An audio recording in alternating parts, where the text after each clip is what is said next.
Incendie, 10 000 personnes évacuées dans les Pyrénées-Orientales, quelques 3 000 pompiers mobilisés pour lutter contre une vingtaine de feux dans tout l'Hexagone, France Info.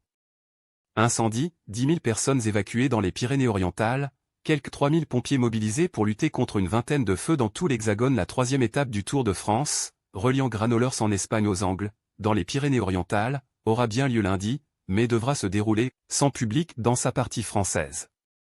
Publié le 05-07-2026 22h39 mis à jour le 05-07-2026 23h13 temps de lecture, 3 minutes. Un panache de fumée s'élève dans le ciel près de Trévillac-Pyrénées-Orientales, le 5 juillet 2026.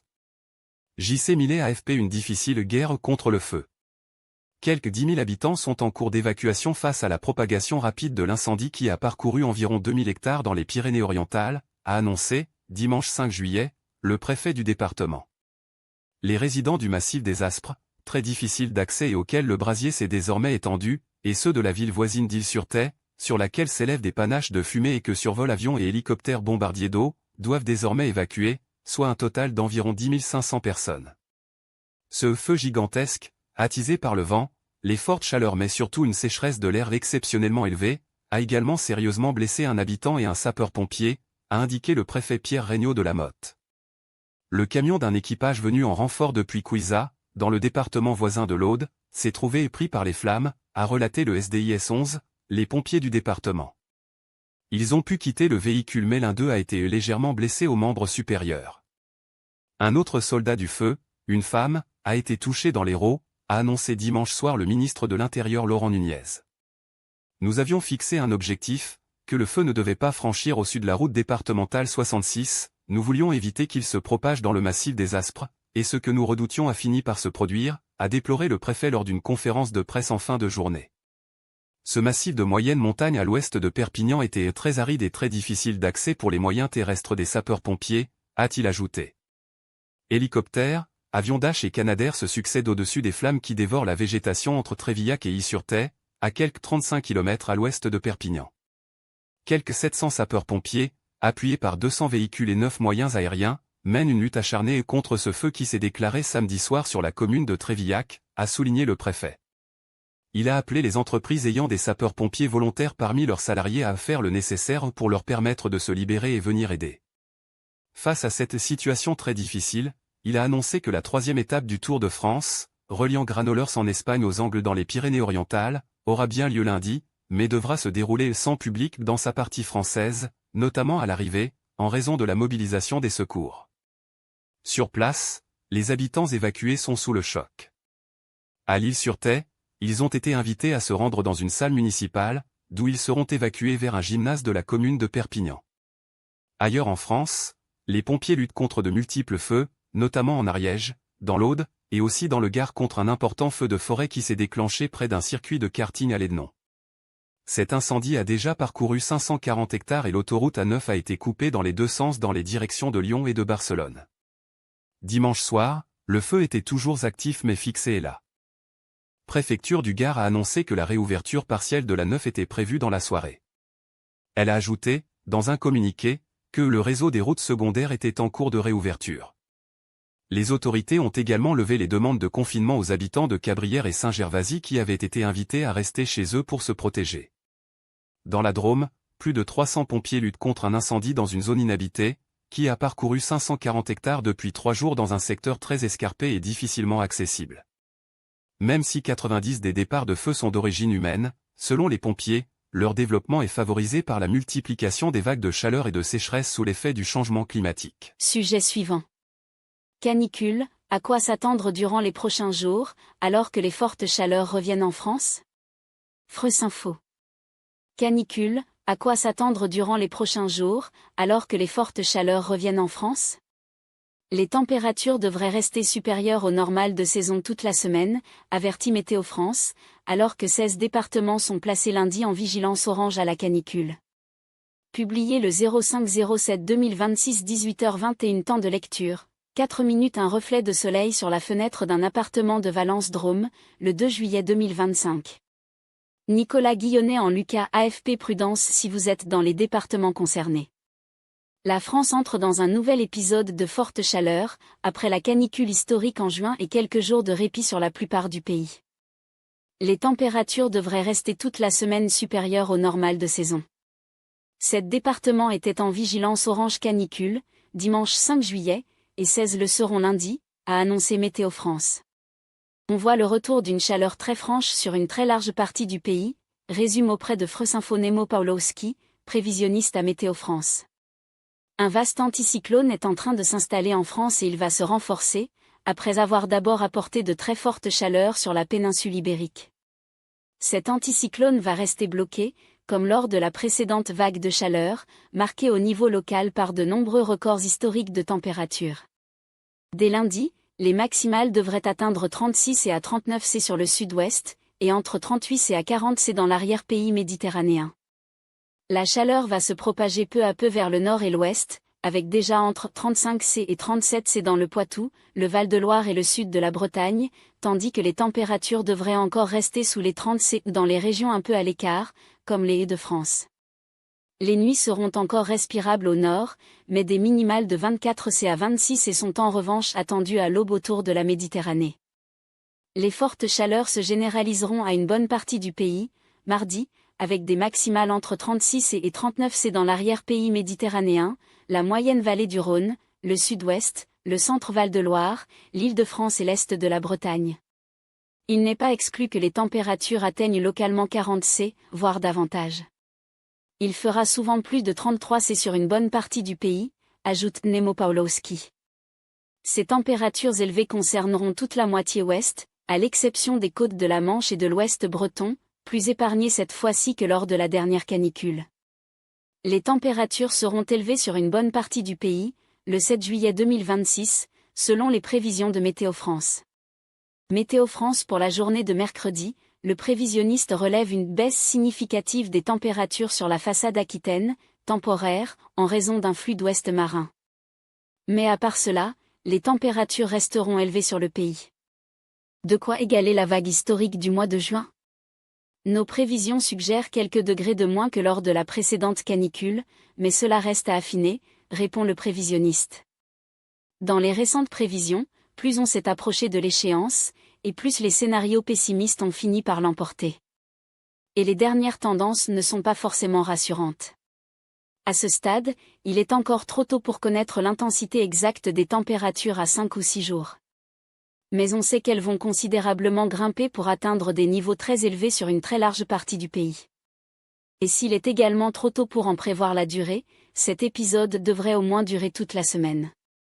Les sols sont extrêmement secs, ce qui limitera les phénomènes d'évaporation, et supprimera donc la petite baisse de température associée à ces réactions thermiques.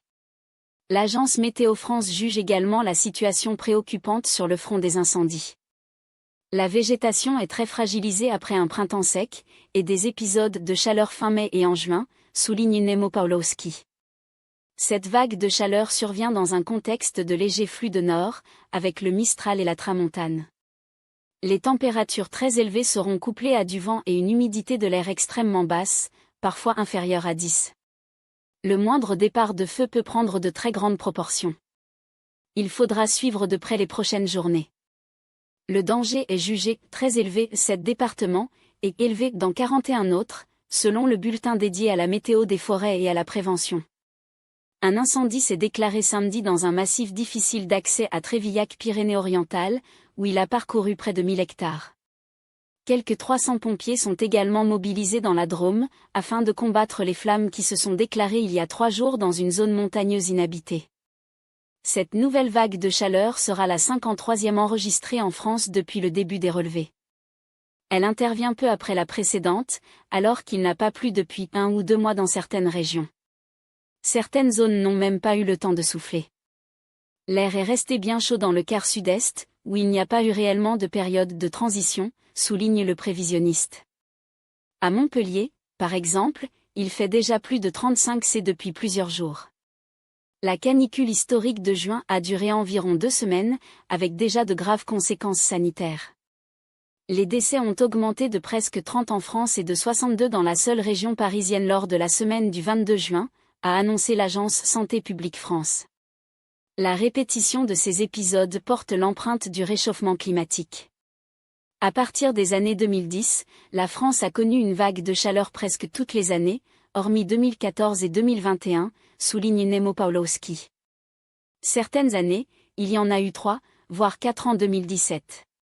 Ces vagues sont plus fréquentes mais elles sont aussi plus longues. Sujet suivant. Tadej Pogacar offre à son coéquipier Isaac Del Toro la victoire sur la deuxième étape du Tour de France 2026, Jonas Vingegaard reste en jaune, France Info. Tadej Pogacar offre à son coéquipier Isaac Del Toro la victoire sur la deuxième étape du Tour de France 2026, Jonas Vingegaard reste en jaune. Le coéquipier de Tadej Pogacar a remporté sa première victoire d'étape sur le Tour dans les rues de Barcelone, dimanche. Publié le 05-07-2026 17h44 mis à jour le 05-07-2026 18h21 temps de lecture, 2 minutes Tadej Pogacar et Isaac Del Toro à l'arrivée de la deuxième étape du Tour de France 2026, le 5 juillet 2026, à Barcelone. Loïc Venance AFP nouvelle arrivée à Barcelone, mais nouveau vainqueur d'étape. Comme la veille, lors de la première étape, la ligne d'arrivée de la deuxième étape du Tour de France 2026 était tracée sur la colline de Montjuïc, sur les hauteurs de Barcelone. Après 168,5 km de course entre Tarragone et la capitale catalane, et un circuit final dans les rues barcelonaises avec 3 ascensions de la côte du château de Montjuïc 1,6 km à 9,3, c'est Isaac Del Toro UAE Team Emirates qui s'est imposé, devant son leader Tadej Pogacar, qu'il a laissé l'emporter volontairement, et Jonas Vingegaard Team Visma Lease Bike. Maillot jaune après la victoire des siens la veille sur le contre-la-montre par équipe, le Danois conserve la tête du classement général. Quelle finale à Barcelone! Alors qu'il emmenait, dans un premier temps, Tadej Pogacar, Isaac Del Toro s'est imposé sur la ligne. Son leader a joué les grands princes en laissant le Mexicain s'imposer sur cette deuxième étape, devant Remco Evenepoel. Quatrième, Jonas Vingegaard conserve sa tunique jaune. 3 minutes alors que le Mexique a les yeux rivés sur l'Estadio Azteca, où les Mexicains défieront dans la nuit l'Angleterre en huitième de finale de la Coupe du Monde de football, Isaac Del Toro a ouvert les festivités en levant les bras à Barcelone. Premier Mexicain vainqueur d'une étape du Tour de France depuis Raúl Alcalá en 1990, le champion du Mexique a conclu parfaitement le récital collectif des coureurs du UAE Team Emirates, qui ont écœuré la concurrence et maîtrisé la course, sans contestation. Apparu en tête de peloton à 80 km de l'arrivée, l'équipe de Tadej Pogacar a d'abord patiemment repris les 3 échappées du jour à l'entame du circuit final de 12 km, emprunté 3 fois. Alors que le peloton était de plus en plus nerveux dans les rues de Barcelone, et que plusieurs favoris montraient les crocs, dont Remco Evenepoel Red Bull Bora, qui semble très en jambes, UAE Team Emirates a cadenassé la course en envoyant Brandon McNulty imprimer un rythme très soutenu en tête de course. Pendant les 2 premiers tours de circuit, l'Américain a ainsi écrémé le peloton, sans pitié, et l'a vite réduit à un groupe de favoris. À 5 km de l'arrivée, l'Américain s'est relevé, laissant le champ libre pour le décollage de la fusée slovène. 9 minutes mais Tadej Pogacar s'est contenu, malgré quelques timides attaques adverses. A priori prêt à jouer la victoire au sprint, le Slovène est resté dans la roue d'Isaac Del Toro, son dernier coéquipier, dans l'ultime ascension de la côte du château de Montjuïc. Un duo que personne n'a osé attaquer, dans la dernière rampe, alors le champion du monde a pu laisser son jeune coéquipier mexicain, deuxième du Giro 2025, s'offrir sa première victoire d'étape sur le Tour de France, et ce dès sa première participation. 9e de l'étape du jour, à 3 secondes d'Isaac Del Toro, Paul Sexa a vécu une étape mouvementée. Victime d'une crevaison avant le final de cette deuxième étape, le Français a dû batailler pour revenir à l'avant du peloton. 1 minute attendue côté français sur un terrain taillé pour lui, Romain Grégoire Groupama FDJ United a craqué dans les derniers mètres. Paul Sexa Décathlon CMA-CGMA, de son côté, terminé avec les autres favoris, malgré un ennui mécanique et un changement de vélo qui l'avait contraint à un effort solitaire pour revenir dans le peloton de tête, lors du premier tour du circuit final. Bien calé dans les roues de Tadej Pogacar, Jonas Vingegaard conserve son maillot jaune après avoir tenu tête sur un terrain a priori défavorable. Le Danois confirme ainsi qu'il est prêt à lutter. Sujet suivant. Reportage. Je vais me battre encore et encore. Édouard Philippe fixe le cap de sa campagne présidentielle lors de son premier meeting à Paris, France Info. On est ici pour montrer qu'il est soutenu. On espère qu'il va créer une union avec Gabriel Attal et Bruno Retailleau pour créer une vraie force contre les extrêmes, lâche André Alembert, 28 ans. Comme 5200 personnes, ce militant Horizon est venu assister, dimanche 5 juillet, au premier meeting d'Édouard Philippe. L'ancien premier ministre, qui devance ses rivaux de la droite et du centre dans les intentions de vote, a réuni ses partisans pour le lancement officiel de sa campagne présidentielle dans l'enceinte de l'Adidas Arena, à Paris. Édouard Philippe va dire d'où il vient, ça va être un exercice nouveau pour lui car il ne parle pas souvent de lui, avait promis l'ancienne ministre et eurodéputée Horizon Nathalie Loiseau. Ça ne sera pas un catalogue de mesures.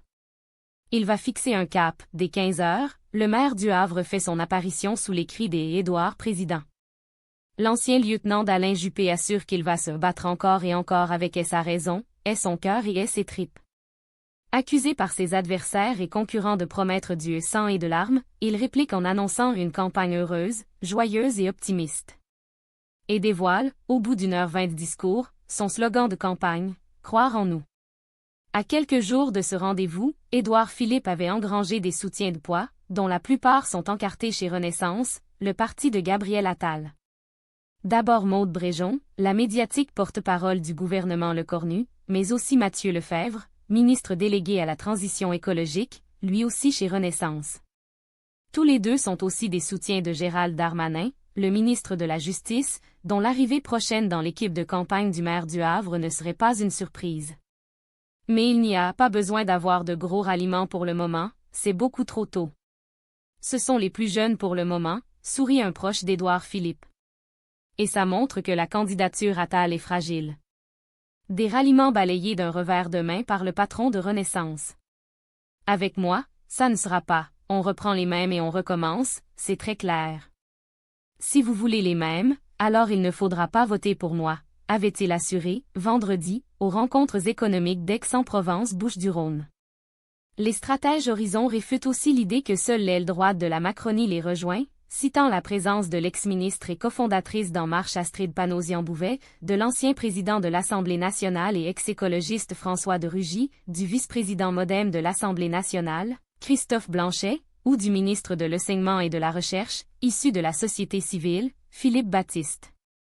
La candidature d'Édouard Philippe intéresse des gens en dehors d'Horizon, contrairement à Attal et Retailleau, qui ont déjà du mal à fédérer au sein de leur propre parti, ironise un cadre d'Horizon. Sans aller jusqu'au ralliement, Laurent Wauquiez a semé la zizanie dans son propre camp en tendant la main à Édouard Philippe dans une interview au Figaro, jeudi. Par son histoire, par les responsabilités qui ont été les siennes, je crois qu'Édouard Philippe peut incarner l'ordre et le sérieux permettant de redresser la France, a lancé le patron du groupe Les Républicains à l'Assemblée, alors que son parti a pourtant officiellement investi Bruno Retailleau comme candidat. S'il a attaqué frontalement le RN et LFI en les nommant, Édouard Philippe n'a pas cité expressément Bruno Retailleau ou Gabriel Attal, ses rivaux au sein de l'espace du centre et de la droite. Mais, quelques allusions n'ont pas manqué, notamment à l'égard du patron du parti présidentiel, adepte de la communication sur les réseaux sociaux. Je ne vais pas exhiber ma vie privée ou ma vie familiale, ce n'est pas le genre de la maison. Je pense qu'un responsable politique est beaucoup plus ce qu'il est que ce qu'il prétend être sur les réseaux sociaux. Édouard Philippe en meeting à Paris. Mais, les soutiens d'Édouard Philippe le savent, le pudique maire du Havre se doit de fendre l'armure et d'envoyer aux Français, juste avant l'été, quelques cartes postales de militants et sympathisants criant son nom. Je pense que Philippe est meilleur sur le fond qu'Attal. Mais il n'y a pas de scène de liesse autour de Philippe. Pour le moment, il a la raison avec lui, mais pas l'étincelle, glissait, quelques jours avant le meeting, un influent député macroniste. Alors, devant des militants chauffés à blanc, l'ex-chef du gouvernement s'est attelé à dire qui il était et où il voulait aller. Se présentant comme un Normand, fils de la classe moyenne, arrière-petit-fils de Louis-Philippe, un docker du Havre, d'une mère présente dans la salle, comme son épouse issue d'une famille du Nord, Édouard Philippe a raconté une enfance où il n'a manqué de rien et surtout pas d'amour. On n'était pas riche, mais on n'était pas pauvre non plus. Parlant aussi de ses enfants, il prévient, vous ne me verrez pas poser dans Paris Match avec eux. Ils ont leur vie, je respecte leur discrétion. Ce court dévoilement de son histoire personnelle permet surtout à Édouard Philippe de rendre un hommage appuyé à l'école républicaine, fil rouge de son discours et pierre angulaire de sa campagne. C'est la première des batailles, c'est là où tout commence. Il va falloir tout repenser, assure-t-il, promettant une réforme des rythmes scolaires, la priorité sur les savoirs fondamentaux, l'intégration de l'IA dans la pédagogie mais aussi une meilleure rémunération des enseignants. Je vous propose une refonte massive de l'école, la plus importante peut-être depuis Jules Ferry. Édouard Philippe en meeting à Paris. Édouard Philippe déroule aussi ses thèmes de prédilection que sont la nécessaire réduction de la dette et l'allongement de la durée du temps de travail. Mais, ses troupes l'avaient dit, pour le détail du programme, il faudra patienter. L'heure était au lancement d'une dynamique, mais aussi à la nécessité de s'éloigner du macronisme, qui colle également au basque de Gabriel Attal. Or, 64 des Français estiment qu'Édouard Philippe est mal placé pour incarner une rupture avec le président sortant, selon un sondage Odoxa Backbone pour Le Figaro paru vendredi. Le patron d'Horizon n'a d'ailleurs pas cité le nom d'Emmanuel Macron devant ses partisans, ne l'évoquant que par des allusions, pas forcément flatteuses. On ne gouverne pas seul, on ne dirige pas seul, on ne réussit pas seul, a-t-il lancé, en référence manifeste à la pratique très verticale du pouvoir qui est associée au chef de l'État. Pour réussir face à LFI et au RN, Édouard Philippe aura fort à faire, rassembler tout le bloc central et la droite derrière lui. Je ne suis pas sûr que l'on arrive à débrancher Attal, soupirait, un élu macroniste, début juillet. Et là, on a le RN et LFI, deux armées en ordre de bataille, prêts à partir, dès la décision de justice du 7 juillet connue. Et entre les deux, tout le monde se touche la nouille. Il faudra attendre encore plusieurs semaines, voire mois, avant de voir le moment de la grande clarification advenir au sein de cet espace coincé entre les deux extrêmes. Édouard Philippe entend bien y jouer le premier rôle. Sujet suivant. Donald Trump remercie la FIFA d'avoir annulé le carton rouge infligé à l'Américain Folarin Balogun au Mondial, France Info. Donald Trump remercie la FIFA d'avoir annulé le carton rouge infligé à l'Américain Folarin Balogun au Mondial. La décision prise par la FIFA, dimanche, va permettre à l'attaquant de la Team USA de participer au 8e de finale de son équipe face au Diable Rouge.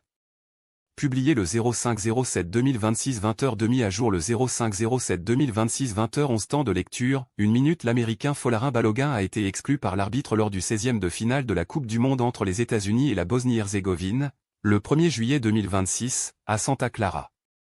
Max PPP entre Donald Trump et la FIFA, l'histoire continue. Alors que le président des États-Unis a reçu le prix de la paix de la FIFA en décembre 2025, Donald Trump a cette fois salué une décision de l'instance internationale envers son équipe, dimanche 5 juillet. La FIFA a, en effet, annulé le carton rouge reçu par l'attaquant de la Team USA, Folarin Balogun, lors du 16e de finale de Coupe du Monde entre les États-Unis et la Bosnie-Herzégovine. Résultat, le joueur de l'AS Monaco pourra disputer le 8e de finale de son équipe contre la Belgique, lundi. Merci à la FIFA d'avoir fait ce qui était juste et d'avoir réparé une grande injustice, a réagi dans la foulée Donald Trump sur son réseau social Truth Social. Nous acceptons la décision de la commission disciplinaire et nous nous réjouissons que Folarin Balogun soit autorisé à jouer, de son côté, écrit la fédération américaine.